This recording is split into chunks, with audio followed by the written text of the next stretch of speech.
This is a Bergen Film Club podcast.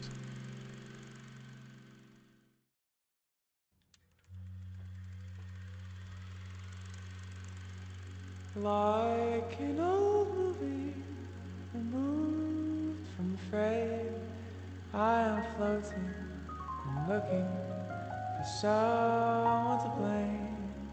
Won't you project me on the walls of your heart? I'm waiting for the real thing to start.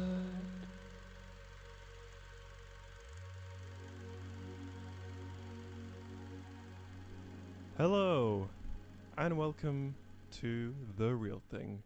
I am your host, Joe Lawrence, and it's great to have you here. Welcome back. Here we go on another exciting episode of The Real Thing, episode 7.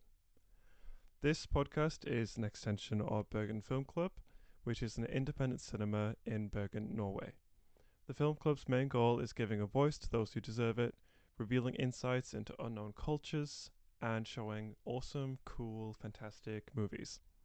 In this podcast, I talk about the films that are included in the film club's extensive program of movies, past, present, and future. And today, we are talking about the 1955 Charles Laughton film, The Night of the Hunter, Night of the Hunter, Night of the Hunter. Wow. I'm really excited for this episode, for you guys to listen to it. I'm going to try and keep the intro short because the interview that we have today is meaty and juicy and delicious and full of amazing good content, words, and listenable chunks. So it's a soup of good content, basically. So I'm excited for that. It's good. We're in the podcast groove. We're in the. It feels like a long time since I last podcasted for some reason, but it was only a week ago. So, yeah. In terms of housekeeping or kind of BFK news, we're on Easter break right now, so no upcoming films, but perfect time to take a break from life and just chill, revel in our fake Christian holiday, and just have a good time. Maybe catch up on some episodes of this podcast, other podcasts.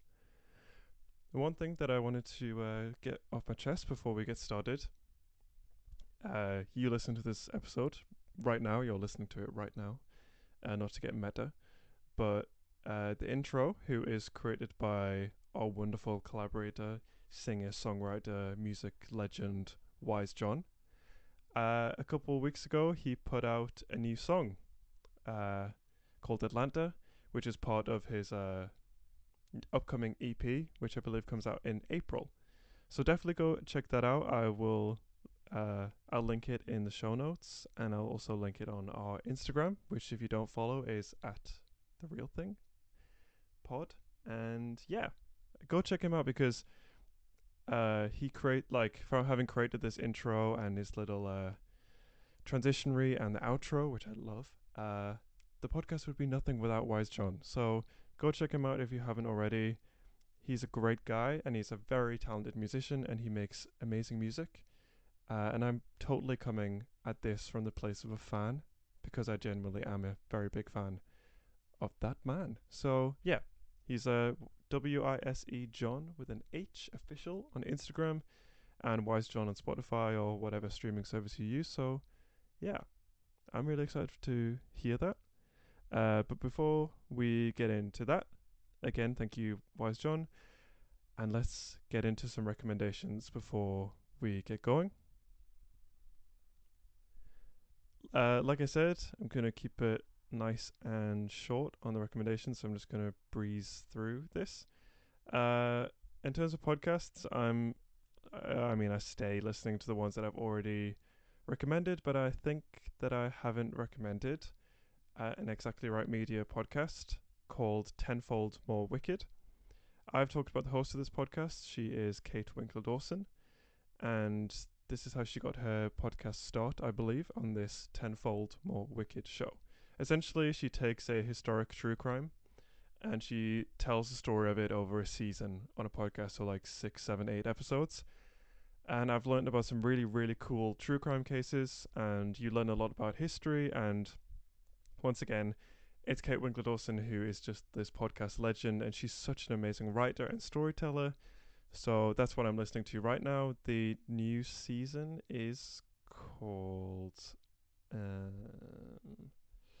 The Morphine Murderess. So that's season 8. It's about a woman who poisoned her family in 1910s New Orleans. And the previous season was about a character, a man called Eugene Burt, who may or may not have killed his entire family. Um, but yeah, go check that out. That's Tenfold More Wicked on Exactly Right Media. Uh, in terms of films, uh, I've been getting those post current pre spring winter blues, and I just watched Kiki's Delivery Service yesterday with my friend Valerie, and that was great. I'm feeling so much better.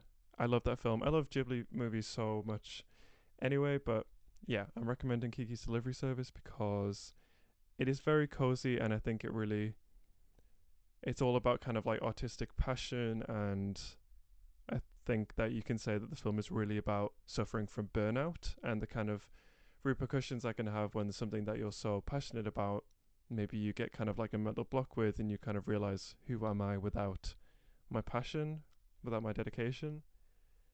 Um, which I know that I feel that on a daily basis. I at least have a 3 hour period every day when I'm like unable to do anything.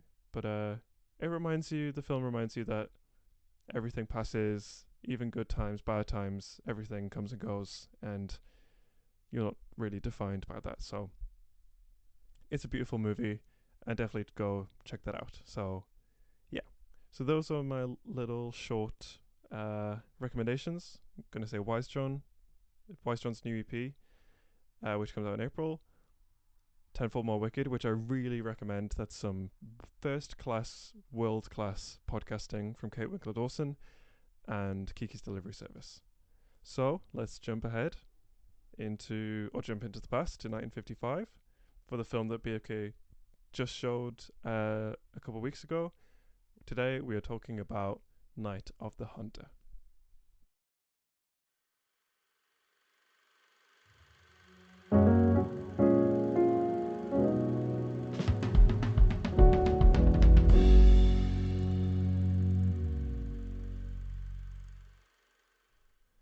So, yes, here we are to talk about Night of the Hunter, a 1955 American film noir thriller directed by the legendary Charles Lawton. The screenplay was written by James Agee and based on the 1953 novel of the same name by Davis Grubb. This was the first time that I saw this film at Bergen Film Club, and I do not think that I would have seen it otherwise, so I'm so glad that it was included in the program. I loved this film. It was so cool, and I won't get into it now because you're going to hear that me repeating myself that I love this film in the interview that I mentioned is great. Today we're joined again by Bendik Vigsnes, who is a fellow board member of the film club, and this is his favorite film ever. So he was a great guest to have to talk very passionately about this film. But first, I'm going to give you some context, and I should say that this is a not spoiler free episode of The Real Thing. Today, we are going to be talking a lot about the plot of this film, namely just how great it is. So, just a warning if you haven't seen it, but let's start with some context. So, the plot of this film essentially is that there is this reverend called Harry Powell, who is a serial killer and self proclaimed preacher. He is also a creature, traveling along the Ohio River in West Virginia during the Great Depression. He's then arrested for driving a stolen car and has to spend 30 days in prison when he just luckily happens to share a cell with Ben Harper, who is on death row for killing two men in a bank robbery for $10,000. Ben made his children, John and Pearl, swear to never reveal where he hid the money. Um, and basically, this is just Harry Powell, the Reverend's perfect opportunity. He's going to get another widow, and now he gets the chance to get $10,000 if he's able to find out where the money is hidden. So he fakes his whole story and returns once once Ben Harper is dead, he is released from prison, and he goes to this family. He woos the wife. He totally charms the town, but the kids are very suspicious. And the film is sort of told from the children's perspective. And I guess that's all I'll say about it now, because me and Bendik talked a lot more about it. Um, but I think let's have some little background about the reception and this very kind of interesting and sad history of this film. So when it was first released, it was very negatively received. But since then, it's been positively re-evaluated and is now considered to be one of the greatest films ever made.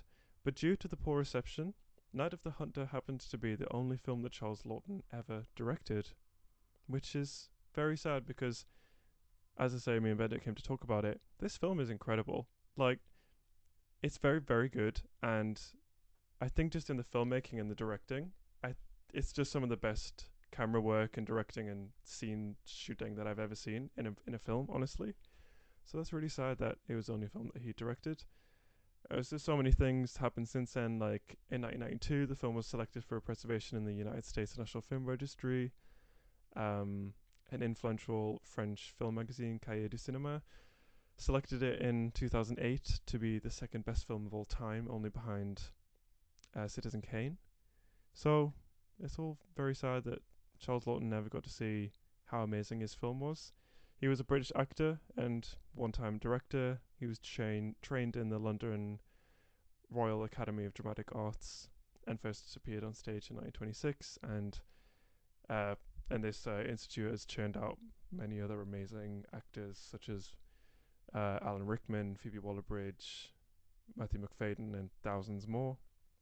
And he was an incredible actor. He played in a wide range of classical and modern roles and made a very remarkable impact in Shakespeare's plays at the Old Vic Theatre, and he won an Oscar for his portrayal of the title character in The Private Life of Henry VII in 1933.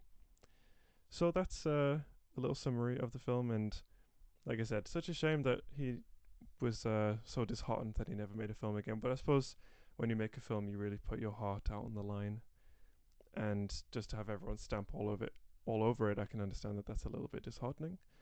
But let's get going into the episode, into the interview. Here is me talking to Bendik all about the marvel of Night of the Hunter. Hello, Bendik. Hello, Joe. Thank you very much for coming back on the podcast. It's really nice to be back. Yeah, it's at this point I am almost the face of Bergen Film Club in this podcast. I wouldn't go that far. Almost. Almost, yeah. Yes. I was just going to say, it's nice to have you back after you demanded to be back. Well, yes, I did demand, but that was because you planned to do this episode alone. And I think The Night of the Hunter is such a great film, it deserves to be discussed by two people. Sure. Not just one Gen Z person who's watched it for the first time. Fair enough. Yes. That is absolutely fair enough. I think that the millennial input is a missing voice. So, exactly. Yeah, I'm giving the, like Bergen Film Club's bylaw, that it's important to give a voice to those who deserve it. The elderly, if you will. The millennials are missing a voice. We are. The board is getting younger and younger, and it's scary. Yeah, you'll soon be phased out, I'm sure. I will. Yeah. Yeah. I'm closing in on my tenure. But we're not here to cancel Bendik yet. Once your podcast gets a bigger following, I'll probably be cancelled. Yeah. But right now, you're only talking to me and the two listeners. So Ouch, okay. I'm joking. Actually, I have 4. No.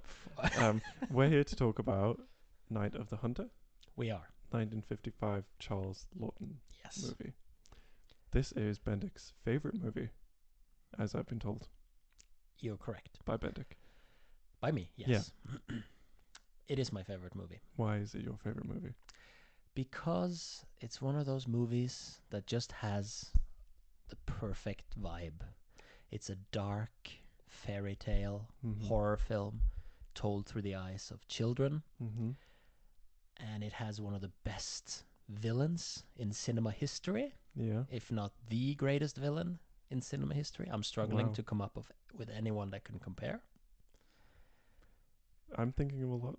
Are you? Yeah. Who? Hall from 2001: A Space Odyssey is pretty God. scary. That's like the movie geek answer. Like the Okay. snobby response.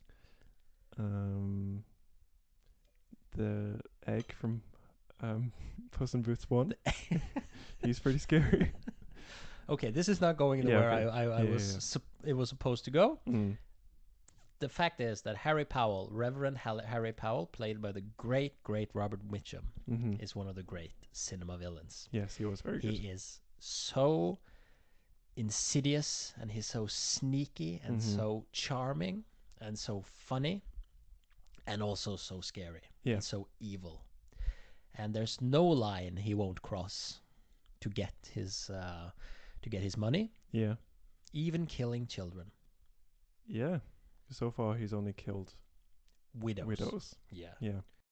But yeah, he's the whole movie is, I got to the reason why I like the movie also because the most important reason is the visuals. It's visually one of the most spectacular movies I've ever seen. The images, which multiple people have pointed out, the visual style was inspired by the German Expressionism. Yep. And it just creates this atmosphere throughout the whole film that just envelops you. Yeah. And like I said, it's a horror movie told through the eyes of a child, meaning that it has this sort of innocence to it. Mm-hmm. And you can kind of explain a lot of what happens in the film. What stuff that you kind of would maybe see as hokey. Yeah. Or like overly stylistic. You can explain that by the fact that this is happening through the eyes of the two leads, those two children, and that we're experiencing through their recollection almost. Mm-hmm. So it's kind of like a fantasy. You can imagine this movie being like a nightmare you dreamt as a child. I also like that the movie is really funny. It is funny, yeah. It had is some fun funny. moments. Yeah, and that probably because it's directed by Charles Laughton, who Yeah. was an actor. Mm-hmm. He was British, like you. Yes. Yes. You don't have to do I the don't have accent. to do the accent? No, it's fine. Oh. Because a lot of Norwegians like to do the accent. Oh, yeah?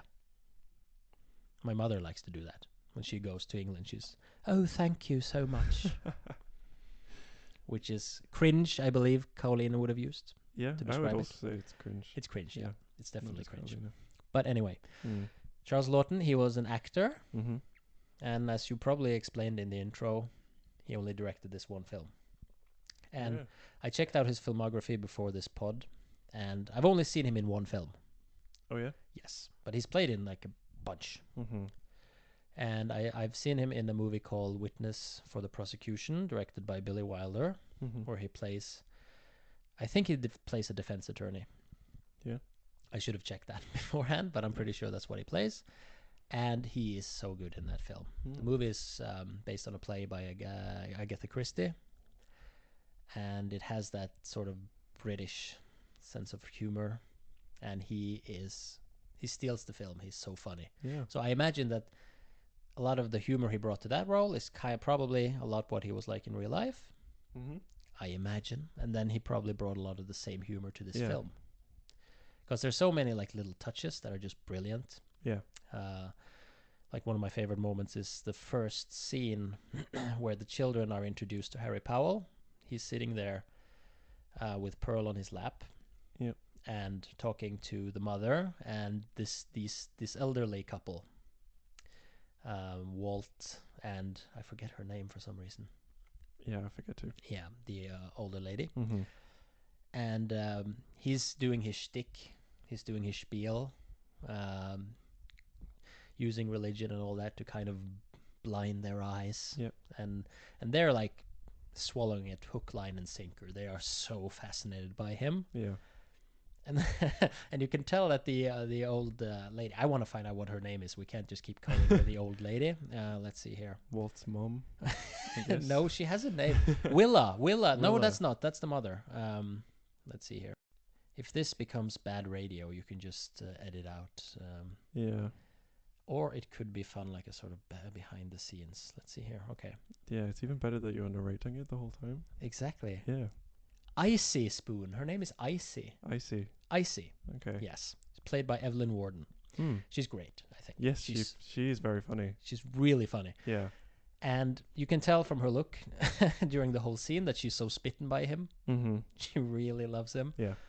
And then at the end of the scene, she's stirring this pot. And just at the end of the scene, the pot starts boiling.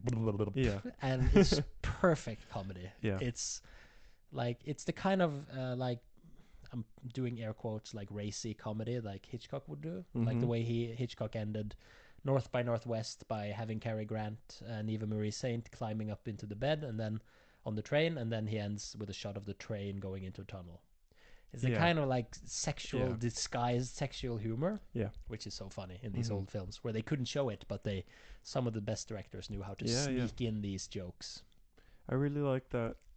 Just the whole kind of that comedy doesn't need to be something that's like absent from a film just because it's like a horror or a drama. That's something that I think probably why I like so many of these 40s and 50s films personally is because it almost includes every genre in one film, but like it's just a film. Like It's a Wonderful Life is like such a depressing film if you like really think about that. Obviously it has a very hopeful ending, but that's very depressing. But there's like a lot of humor, a lot of darkness, a lot of like even romance and stuff in that film. And I think that's also what I felt, and one of the reasons why I liked Night of the Hunter so much is because it had these comedy elements, because to me it makes it feel like more real, more like it's a real story happening to real people, whereas I feel like a lot of horrors and thrillers, for example, very much stay on one level.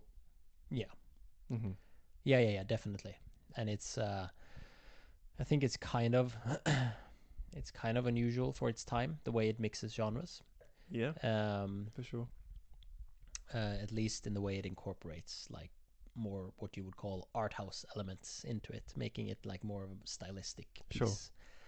Where at the same time being both funny and, as you say, pretty horrifying, because the Yeah. baseline story is pretty dark. Like Harry Powell traveling the country, and he kills these widows and steals their money, and he's clearly portrayed as like, I just want to briefly just pay homage to Robert Mitchum before we go further, because he's one of the great Hollywood actors, and he's such a legend. And he played a lot of different roles through the years. Like he played the Philip Marlowe, the Raymond Chandler detective, in quite a few films, in at least 2 films, and he also played like in great westerns such as El Dorado. And he played in one of my favorite film noirs, Out of the Past. And he could play both villain and hero equally well. He was one of those actors who could do both. And he's also famous for being the original Max Cady in Cape Fear, the original Cape Fear, directed by J. Lee Thompson from early 60s. Okay. He's really scary. You could even argue he's more scary than Robert De Niro in the remake. Really? Yes. I didn't He's even know really it was a scary remake. in the original one. Yeah, and the remake subverts a lot of the elements from the... So Robert Mitchum is cast in the remake as well. He plays the opposite of what he plays in the original. He plays a cop. Oh yeah, okay. In the remake. That's fun. Yes, that's really fun. But Robert Mitchum, he was one of these actors who could do both. But I do think that he peaked with Night of the Hunter. I think Night of the Hunter is his best performance, because he's able to create this villain, this smarmy villain that you just love to hate. He's so sneaky, but he's so magnetizing you can't take your eyes off him. You're almost like Icy Spoon with the pot when you look at him. And and back to the character of Harry Powell. He is like, I hadn't watched it in a while. When I watched it yesterday, I was excited to see if it was still my favorite film. And I remember that I thought maybe Harry Powell is a hypocrite, like he just he uses the religion more as a tool, and that he's not actually religious himself. But it's clear from very early that not only does he believe, he's very devout, but he also hates women. At Yeah. least he hates the effect women has on him. There's like this early Yeah. scene Yeah. where he observes this dancer, this I wouldn't say stripper, but at least this dancer in Mm-hmm. light clothing, and the camera kind of zooms down, and he ties his fists, and he puts his fist in his pocket, and the knife protrudes coincidentally from between his legs, Yes. like this phallic symbol. Mm-hmm. And there's the scene later where after he marries the mother of the kids, Yeah. she tries to offer herself to him, if you will, Yeah, on their wedding night. on their wedding night, Yeah. as you would, and he refuses her Yeah. and tells her that she was meant to raise children. Her body was not meant for the lust of men. Yeah. Yeah, that's tough. Which is a really horrible scene. Yeah, it was really uncomfortable. It is. Mm-hmm. It doesn't go the way you thought it would go. You'd think that he'd probably take advantage of her and then Yeah, kill her, for but sure, he, yeah. he doesn't. No. He's really so he's one of those It's good, the scariest kind of evil priests, the ones that actually believe. yeah. So many serial killers think that they're being moved by God, so Yeah, it exactly. doesn't stand too far out of reality, I think. Yeah, But he exactly. definitely plays that character really well. There are some genuinely scary moments, especially with his more so with his interaction with the children. I feel like, not that it's bad when adults die, but there's more at stake when a child is being threatened Exactly. by such, knowing what this character has previously done. I think it's quite scary. Especially, I felt quite uncomfortable when he was with this Pearl, the young daughter. That was definitely scary. Yeah, you can hear that he hurts her before the mother storms in. Yeah. So he doesn't care about any of this. He's completely cynical, and Just the money is just what he wants. yeah, that's what he wants. Yeah.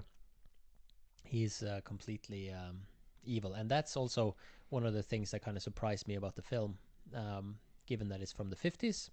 And this movie certainly does have this really overtly happy ending. I'm sure we'll come to it eventually, but Yeah. so it does wrap things up in the way you'd expect from a 50s movie. Yeah. Because they had all these things they had to adhere to, like the Hays Code that put certain limits on what they could show and not show and stuff. Yep. And one of the things also is that usually you'd have to have sort of happy endings, even though of course there was a lot of noir movies coming out at the time that had tragic endings. But yeah. one of the things I did not expect when I watched it the first time, I thought that the mother would survive. That somehow he would chase the children, because I knew the movie was about him chasing these children, but I assumed that the children would run away and he would go after them and the mother would be left in the house. Yeah. So I think it's a really cynical plot twist when he kills her as well, because they just lost their father and they get bullied for it. Yes. By those other evil children at the school, and then they also lose their mother. So these children go through some really tough times. Yeah, but just speaking about the dead mum, that shot of her in the water is so incredible. I couldn't it was kind of hard for me to realize that was happening, knowing that it's a 50s film. To have this really a shot that I would say would stand up having been made this year, of the dead body in a car underwater. Oh, definitely. It was incredible. It's one of the best shots ever. Yeah. It's so beautiful to look at, and Well, it's it's darkly beautiful, if you will, with the hair and the seaweed flowing side by side. But it's like the type of shot that you would think someone like Park Chan-wook would do. You could totally see him do that. Yeah. In fact, I'd argue that he must have been inspired by Night of the Hunter.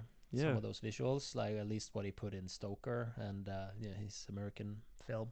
There was so much in this film that I felt that you can recognize from films since, spoiler, with the dad hiding the money in the doll. I can't put my finger on where I've seen something like that before, but I've definitely seen stuff like that. I just felt like you can see that so many filmmakers have been inspired by this film, but it's because it's so good. And fun fact, Okay. the guy who plays the dad Mm-hmm. also plays the captain in my favorite comedy of all time, Airplane. No way. Yeah, he's the one who harasses the little kid and say, Joey, do you like to hang out in gymnasiums? Have you Yeah. ever seen a grown man naked? Yeah. It's that guy. That's very cool. Yes. Yeah, fun. He has this like really theatrical way of acting. Like he's from He a did. different school of acting than the rest of them. Yeah. So at the beginning of the film, that's kind of like the weakest part. That when he was shows quite up. noticeable. With his acting was very Yeah, because I think he's from a previous dramatic. generation. It's kind of like the same thing that happened here in Norway with the transition from actors who were trained in the classical theater to the new forms of training. So you'll see when you see Norwegian films, you'll see some Norwegian actors that are trained in the classical style, and they're often a lot more like theatrical than the more naturalistic Sure. acting techniques of the new generation. But back to what you said about the influences. One of the other things that you can see is Harry Powell has tattoos on his hands of love and hate. Yeah. And Spike Lee took that into his famous film Do the Right Thing, where there's a character who goes around with love hate, and he has the same monologue as Harry Powell. Oh, really? Was this hand that? Yeah, he does the same shtick. Okay. Yeah. Very cool.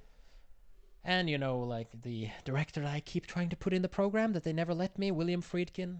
It's his favorite movie of all time, Night of the Hunter. Yeah, so he was really influenced by it. Very cool. At least it used to be, unless he's updated his list. It's it used to be. It's been a while since you've talked to him. It's been a while since I talked to him. Yeah. But you wanted to talk about the chase scene.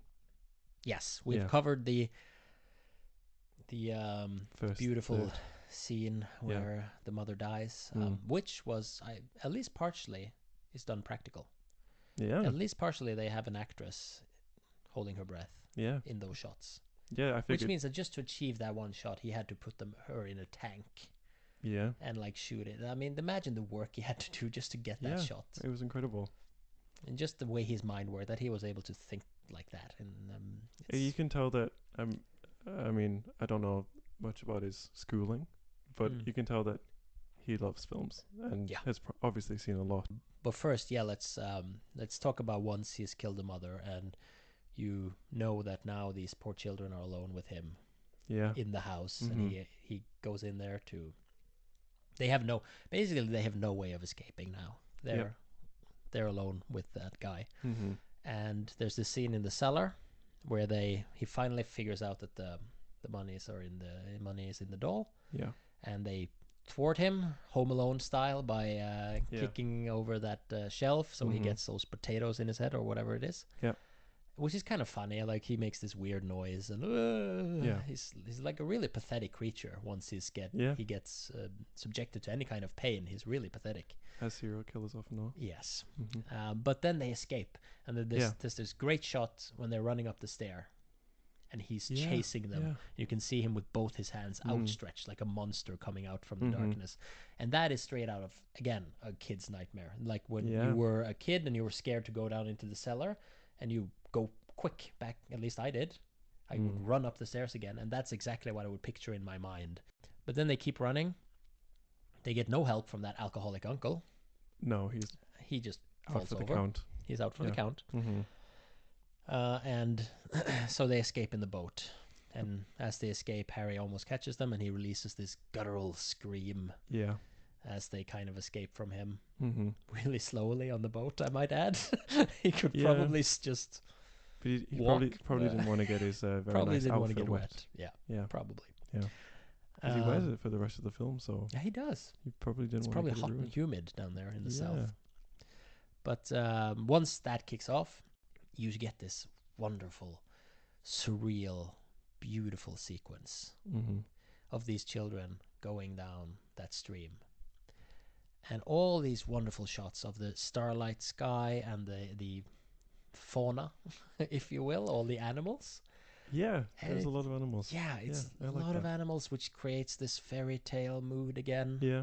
And Pearl is singing this song. Yeah, that was really beautiful. It's just such a striking, wonderful scene. And everybody who loves this film always brings up that sequence. Yeah.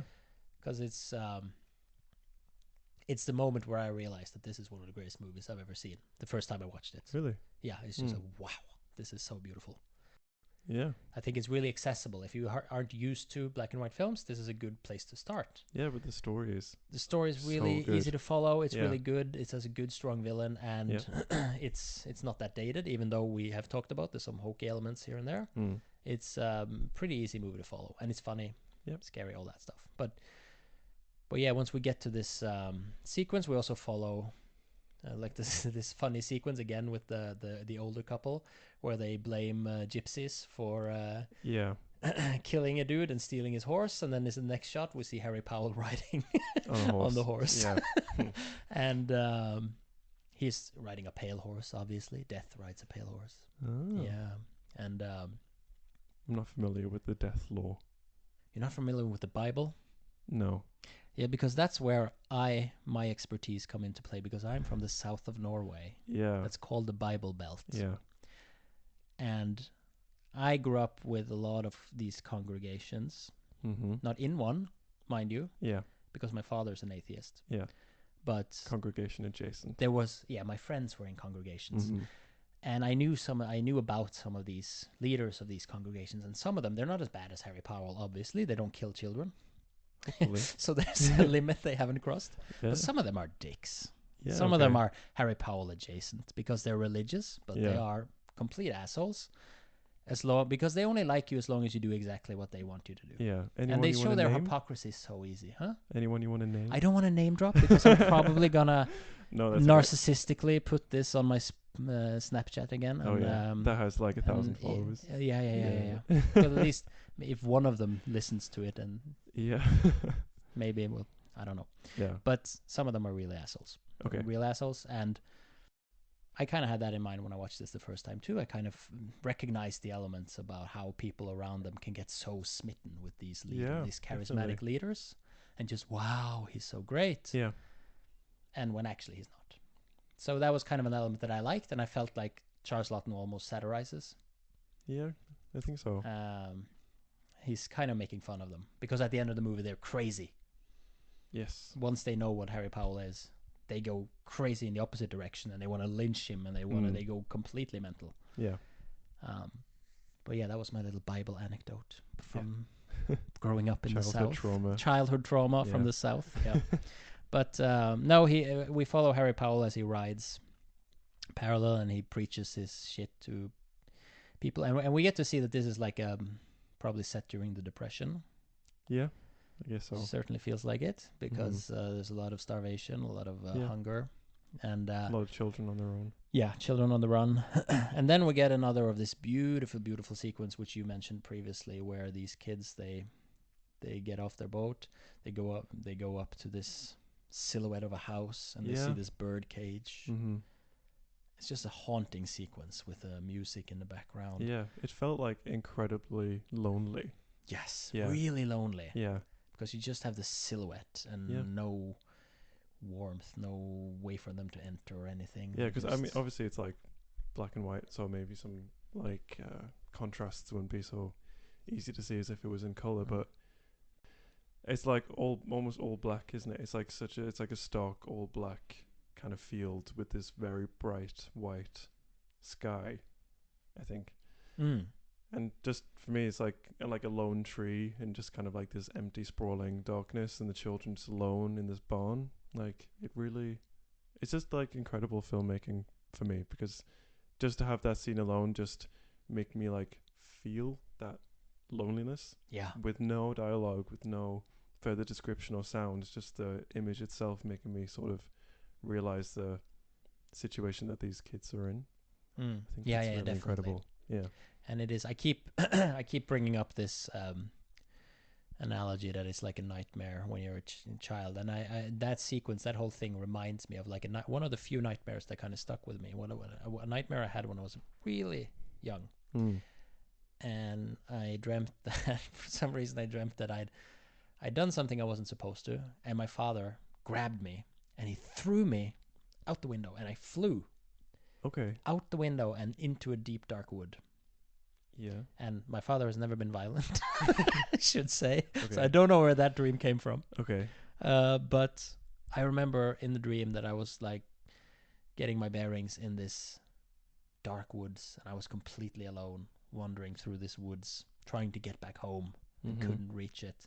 And that is the same feeling I'm getting from this scene. Yeah, yeah, The isolation and yeah. the feeling of being trapped in a world where nobody opens up to you. You're just trapped alone in this. Yeah, because they have this, like the two siblings have this secret that they only have for each other, and in that way it's also like adding to this theme of isolation. Yeah. Like it's them against the world, and they Mm. really can't tell anyone about this secret as well. So Exactly. Yeah. And then you get to, when they go into the barn, you get that whole, the camera is positioned so you see all the cows and their udders to kind of yeah, the image of project an image of motherhood, I Yeah. guess, which they now don't have. no, because she is at the bottom of the river. She is. Yeah. And they climb up into the attic, they fall asleep, and then comes my favorite sequence of all time, when the kid wakes up, the son wakes up, Mm-hmm. and he looks out from the barn into the desolate landscape, and you can just see the outline of a road in the horizon. Yep. With the dark sky. And he just hears the singing, because Harry Powell has this song that he keeps singing. Mm-hmm. Do you want to sing it, Joe, so they know what it is? I don't remember. Do you want to sing? No, it? I don't want to sing it. I don't want to sing it. But Okay. he has this song that he sings, and you can just hear him. You hear the singing, and then you see the silhouette over the horizon Mm-hmm. on a horse Yeah. riding. Just this black silhouette on a horse. With Yeah. you see the hat and everything, and he's just riding, singing, so that he's always out there. Yeah. And then the boy says, "Does he never sleep?" Yeah. Which is so like freaky. Mm-hmm. And then they have to leave again because Yeah. he's obviously on their.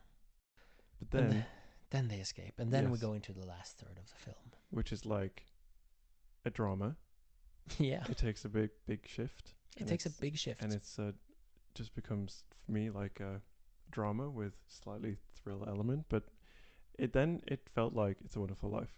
Yeah. To me. But what's the aunt character name?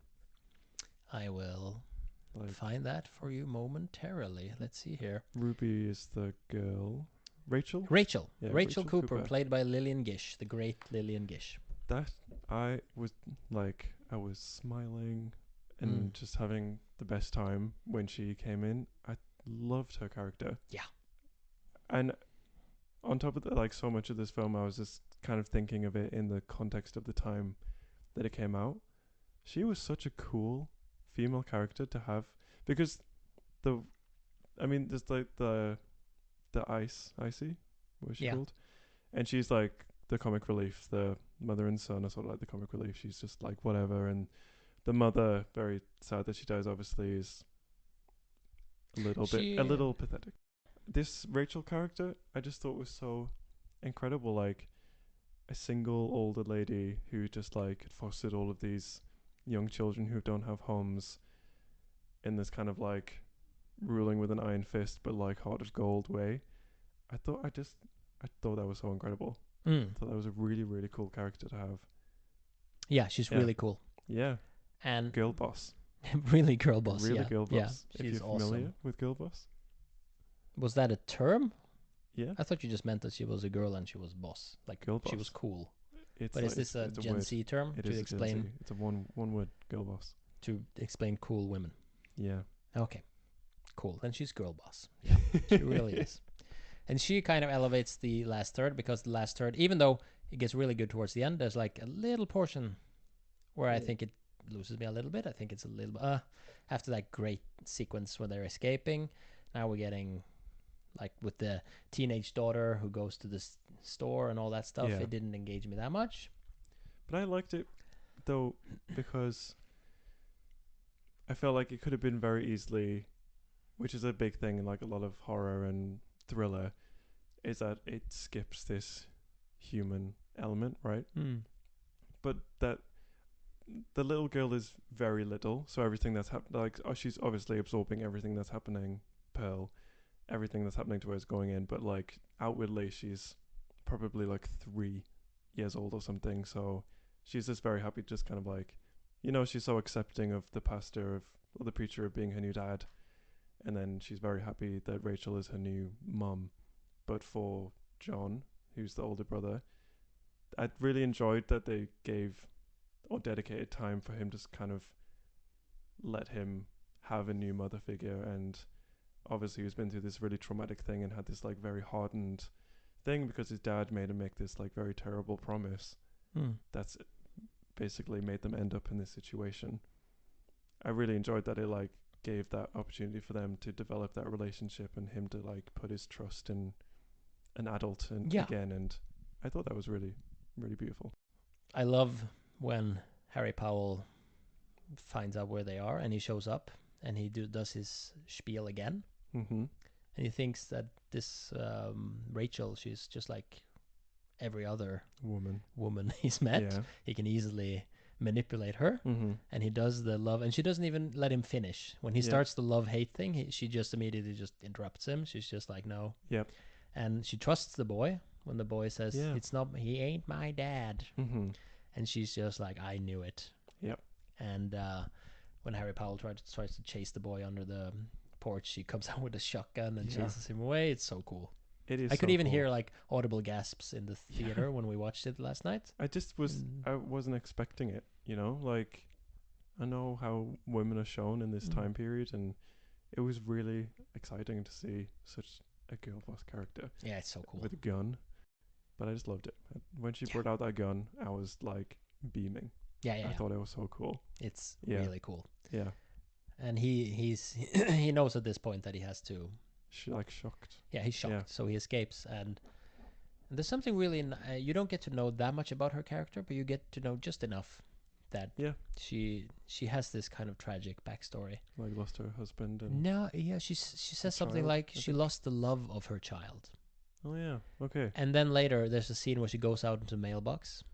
And it's kind of played for laughs because she goes to the mailbox and she, is there a Christmas card for me? And then, no, nothing. But then just as well, they only brag about how rich they are and she leaves. So it's played for laughs, but it kind of gives this sad undercurrent to, maybe her son didn't die. Maybe something happened and he just left her. And she's just left alone and she finds comfort in taking care of these children. Yeah. So. But she's just such a beautiful character. Really like caring for the children and also like really standing up for themselves and being this like great mentor. Like there's this Ruby character who's like this kind of I want to say dopey. Yeah, she's a teenager. She's just a teenager. She's like trying to fall in love and date guys. And she looked for love in the only way she knew how. Yeah, like I thought that was that was such a good line. But we can come now to when she saves the day. She saves the day. She's so badass. Because there's this great scene where she's sitting, and I remember watching the scene, and I kind of recognized the silhouette, the way she's framed. Couldn't really place where, but then I read a review from Roger Ebert, I think. And Your favorite? My favorite. Yeah. And he pointed out that she's framed as the painting Whistler's mother. Oh yeah. Yes. Okay. It's the exact same, but with the twist that she's holding a shotgun. Sure. Yes. Which is really cool. Yeah. And then when they sing, he starts to sing his trademark song. Yeah. And she joins. And so it becomes a duet. But then, and this, I wish I could take this credit for this observation, but again, it was Roger Ebert. I believe that's where I read it. Okay. Because she sings leaning on Jesus, while he just sings leaning on. So she corrects him, which kind of implies that he's never known the correct version of that song, and she does, and she corrects him when they sing. That's very cool. Which is really nice. It's kind of power move from her. Yeah.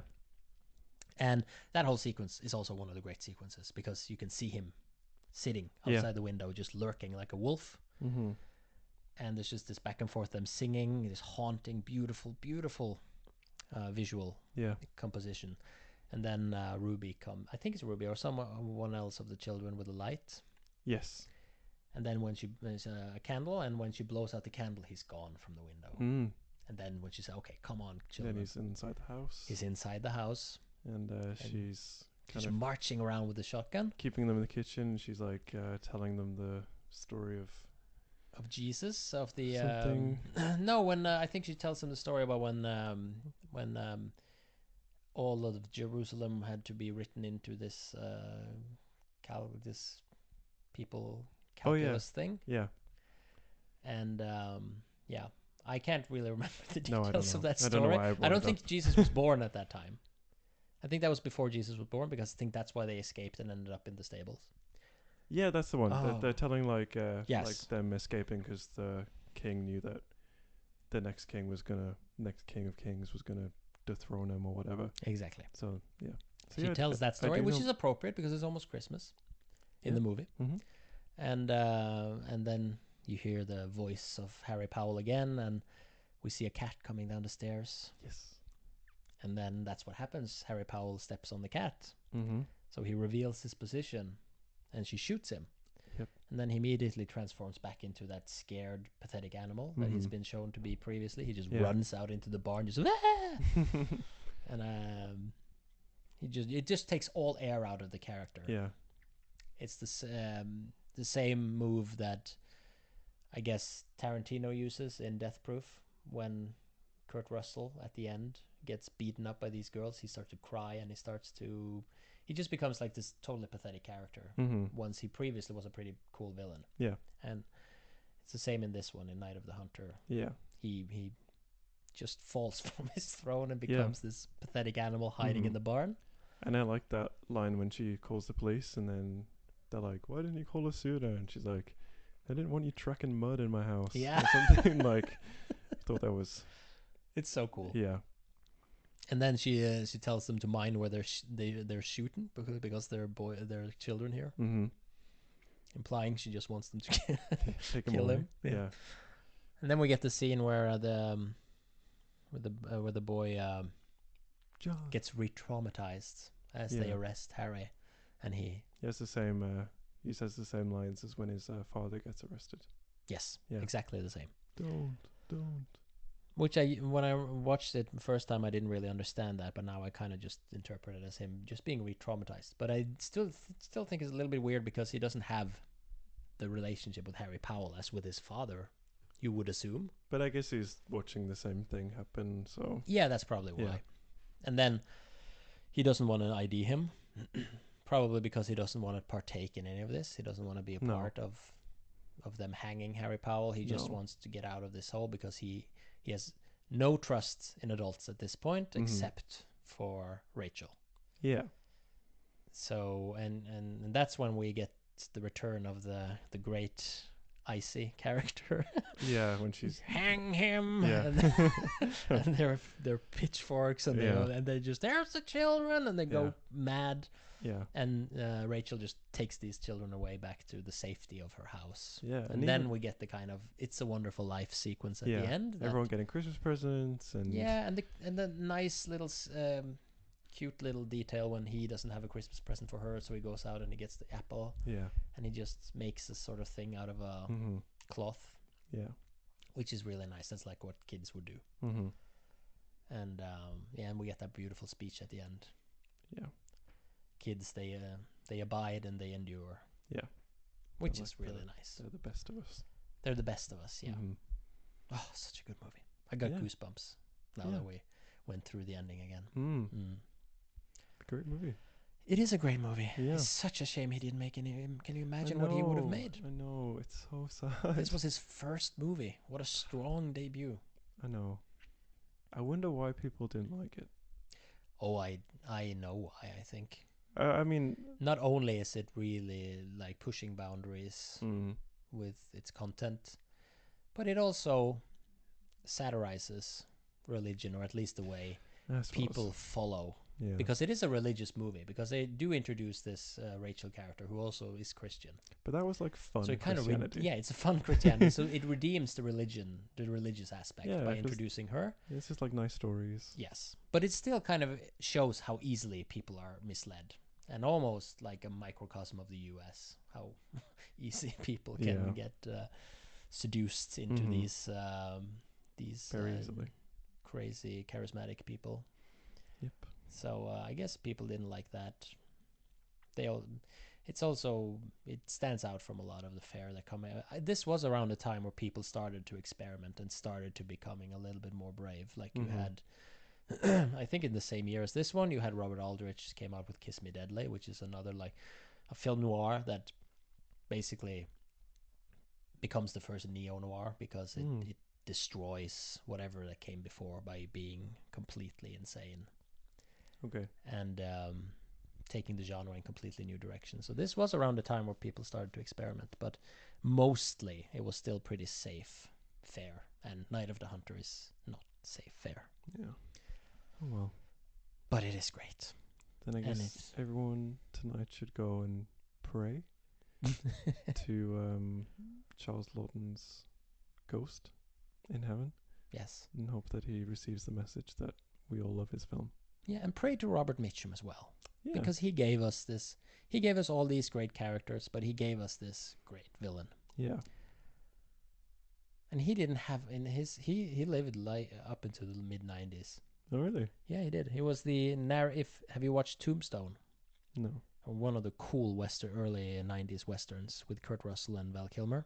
Mm-hmm. And Robert Mitchum provides the narrator voice. Hmm. That's a little fun fact for the Tombstone lovers out there. I am one. Yeah. But he did mostly like B movies towards the end of his career. Sure. But he did one of his last big starring roles, I guess, was in Jim Jarmusch's Dead Man. Okay. Yeah. Cool. Have you seen that one? No. No. It's a cool western. Yeah. With Johnny Depp. I feel maybe I'd want to say that the only western that I might have seen is Back to the Future 3. If that's a western. Oh God. Is that a western? You need to get it out of this house right now. Okay. That is horrible. You need to do a western themed episode. Oh, I saw what's it called? The Javier Bardem film. Isn't that a western? Which one? No Country for Old Men? Yeah. That's like a modern western. Okay. You need to watch it. Well, if I get my way, we're doing the program meeting in the club. For those of you who don't know, the program meeting is when we curate the film program for the following semester, where we put all the movies that we want in the program. And it's always a very, very painful process where we negotiate and we argue. And we try to, in the pursuit of the perfect program. Yeah. Yes. It's like a perfect set list. Yeah. Yes. And if I get my way, we'll get a western on this year's. If not... Is Calamity Jane a western? Maybe. I haven't watched it. But Calamity Jane was a real character. She lived... So I'm assuming, it's probably a western. It's a musical. Oh. Musical well, Calamity western. Jane was a real person, Joe. She was not a musical. She was a real person. And Calamity Jane is also featured in the great, great TV show called Deadwood, which ran for 3 seasons on HBO. It's one of the most well-written I think dramas you'll ever see. They just recommended it on a podcast I was listening to, so it's in my brain. It has the great British treasure known as Ian McShane in a fantastic lead role. Okay. Well, thank you for coming back and talking all about this film. It's been a lot of fun. Yeah, it has. I think we gave the movie its justice. Yeah. Yes. Hopefully the ghost of Charles Laughton is listening. Yes. Somewhere. Probably. Hopefully. Probably, because God is real and so is Christianity. Yes. Yeah. And that's that. Thank you again very much to Bendik for joining on this episode. He is a great guest. He is very passionate about film and very knowledgeable.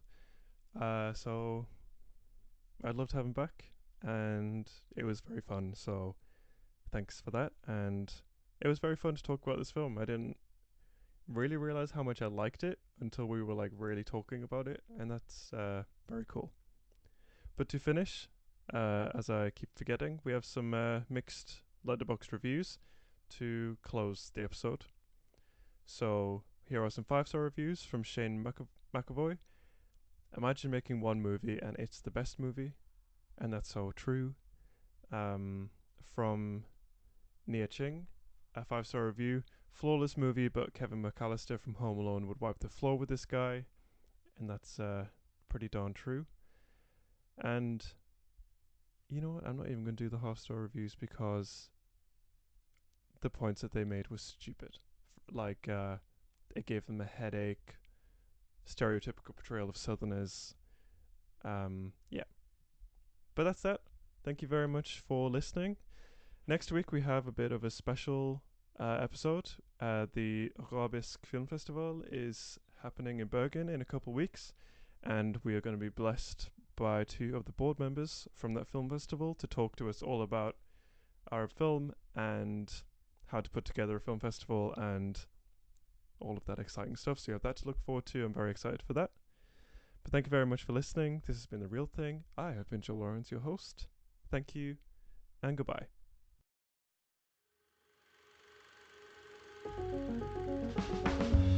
This has been a Bergen Film Club production. Our music is by Wise John. Check them out on Instagram at WISEJohnOfficial. Our logo is by Pia Sofia Brentesen. This episode was produced, mixed and engineered by Joe Lawrence. Our researchers are Inke Shilbreiben and Mamina Nazmajid. Want to talk to us about films? Then please send us an email at podcast@bergenfilmclub.com. Follow the show on Instagram and Twitter at TheRealThingPod. Check us out on Letterboxd at BFK The Real Thing. Thank you and goodbye.